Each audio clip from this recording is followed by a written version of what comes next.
Horabox TV'den herkesi bir kez daha selamlıyoruz. Horabox TV ekranlarında özel bir modeli burada video inceleme olarak masaya yatıracağız. Nedir bu? Tissot'un PRX otomatik. Aslında Aynen Powermatic 80 diye geçiyor. Hem takipçilerimizden hem de ekipten gelen ısrarlar üzerine bu videoyu çekmeye karar verdik. Evet. Mutlu musun Burak? Çok mutluyum. Saati de çok seviyorum, çok beğendim. Bir şekilde kamera karşısına geçtiğim için bu saatte çok memnunum. Aynı zamanda bu arada Swatch Group ve Tissot Türkiye'ye de teşekkür etmek lazım. Çok kısa bir zaman zarfında bize saati gönderdikleri için deneme amaçlı olarak bu sayede biz de bir videosunu çekebiliyoruz en sonunda. PRX'in tarihiyle ilgili, model ailesiyle ilgili kısa bir bilgi verirsen sonra Tabii. saatin detaylarına geçelim. Şimdi aslında mevzu Tissot'un 1978 senesinde çıkarttığı referans 40-205 C-Star modeliyle başlıyor. Hakikaten bu modelle aşırı benzer bir model, öyle söyleyeyim. Zaten vintage saat meraklısı arkadaşlar muhtemelen modeli tanıyorlardır. Bu şu an kolumda olan saat, yani bunun bir uyarlaması değil, neredeyse teknolojik dokunuşlarla yeniden yapılmış hali, bir reissue'su da diyebilirim. Çünkü oldukça o modele sadık kalınarak tasarlanmış. Peki bu arada pardon, bu 40-205, 78 senesi dedin değil mi? Evet, aynen Şimdi öyle. 72 senesi, 76 senesi farklı markaların bu spor çelik saati saatçilik dünyasına kazandırdığı yıllar olarak geçiyor. Doğru, yani bu doğru. C-Star da bundan etkilenen bir model mi? Kesinlikle. Aynen öyle. Aynen öyle. Zaten o yıllarda hemen hemen bütün İsviçre firmalarının bu köşeli hatlara sahip kasası olan ve aynı zamanda entegre metal bileziği olan modelleri var. Tissot C-Star 4205'te bunlardan bir tanesi zaten. Bugün ben de çok şey öğreneceğim bu arada Tissot ile ilgili. Yani 1980'li yıllar tabii, 70'lerin sonu 80'lerin başı bu saatlerin en yine hype olduğu zamanlardan biri. Bu bahsettiğim modelde aslında bakacak olursan o arada işte farklı markaların uyguladığı kasa ve bilezik formundan çok da farklı değil. Evet. Ama dediğim gibi o zamanlar bayağı popülerdi, herkes seviyordu. Dolayısıyla Tissot da kendi yorumunu bu modelle getirmiş o akıma. Evet, şimdi tabii bu 70'lerin sonu 80'lerin başı dediğin zaman saatçilik dünyası için enteresan bir dönem. Çok. Aslında hani ne diye geçiyor? Kuartz krizi Evet, diye de aynen adlandırabiliriz. öyle. Aynen öyle. Bu saat ilk başta kuartz olarak üretiliyor. Doğru. Sonra otomatiği tanıtılıyor. Yani bu durumun sebebi...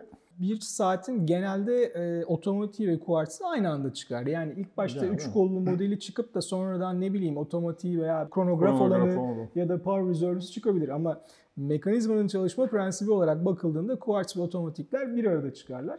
Şimdi bunu tabii birkaç duruma bağlayabiliriz.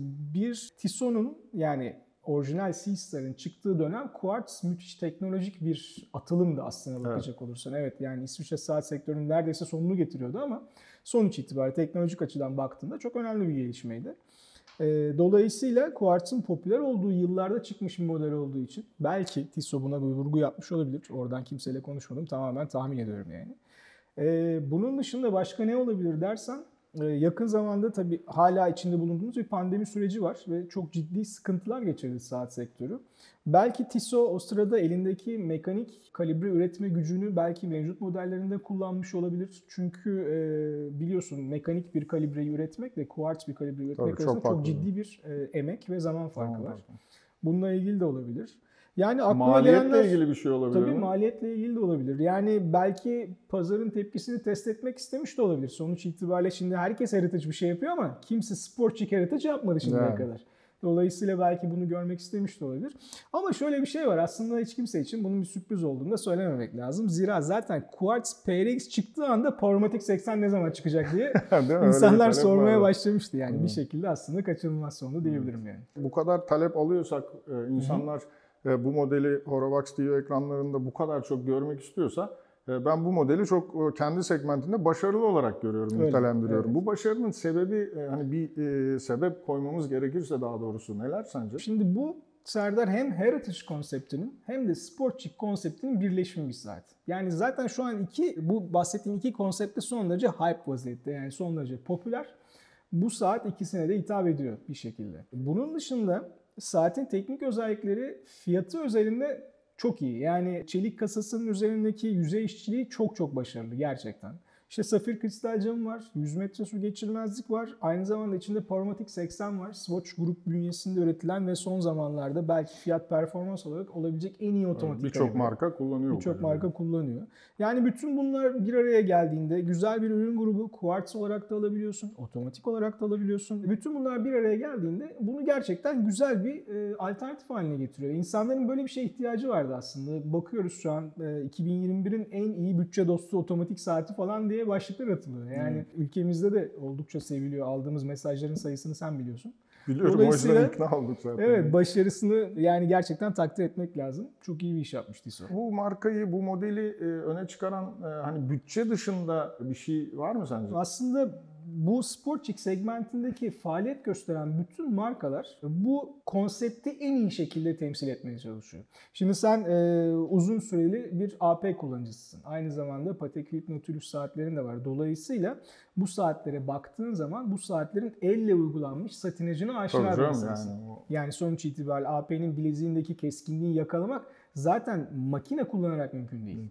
Tamam. Sonuç itibariyle Tissot'dan da bu fiyat bareminde böyle bir şey beklememek lazım. Ama şöyle söyleyeyim, yani sen aşağılara doğru indikçe entegre bilezikli modellerde Timex Q'ya kadar gidersin. Gidersin aynen. Yani burada Tissot'un başarısını ben şöyle söyleyeyim, birim paraya alınabilecek en iyi saat olarak görüyorum. Anladım. Yani sen bir fiyat belirliyorsun, o fiyatın altına neler verdiğini yazıyorsun. Hiç kimse bugün TL fiyatıyla 7870 TL olan bu saati altına bu kadar özel yazamıyor. Ben de sana bir soru sorayım. Burada PRX yazıyordu. Çok da ilginç bir logosu var. Çok hoşuma gitmez. PRX ne demek biliyor musun? Bir fikrin var mı? Çalışmadığım yer yani. PRX yani, bilmiyorum da hani böyle Grand Prix falan öyle bir şeyler geliyor. Belki Precision X falan hani Powermatic 80'i sorsan 80 saat Power User falan filan oradan çıkarım ama PRX yani Precision falan geliyor aklıma. Bilmiyorum. Aslında bayağı yakaladı yani sonuçta. Yani. Hani educated guess dedikleri şey bu olsa gerek. Evet, P Precision. Hassasiyet oradan geliyor. Ray de oraya yapıştı işte. Precision. Ray burada robust anlamına geliyor. Robust. Yani şey nedir adı, oldukça sağlam, dayanıklı. X de aslında hiç aklına gelmez. Çok da normal. Roman rakamındaki X onu temsil ediyor. 10 atmosfer yani 100 metre su basıncı ki bu saat için önemli bir değer. O zamanlarda önemli bir değerdi.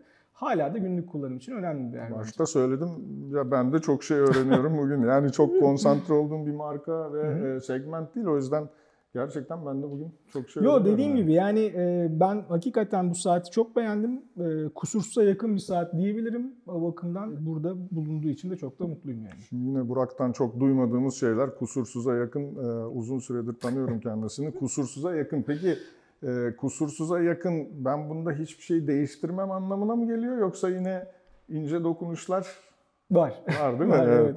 Yani kusursuza yakın, öyle kusursuz demiyor, kusursuza yakın. Kusursuz diyor. diyemiyorum gerçekten. Yani evet, bazı kusurlar var. Hani bu tabii sonuç itibariyle kullanıcıdan kullanıcıya değişen şeyler. Tabii. Ama birkaç tanesini özetlemek gerekirse gözüme takılan diyeyim. Öncelikle saatin akrep, yelkovan ve saat markörlerinin birbirine olan boyutu çok güzel. Fakat saniye kolu incecik kalmış. Sanki bu saate ait değilmiş gibi duruyor. Bazı açılarda saniye kolunu göremiyorsun bile.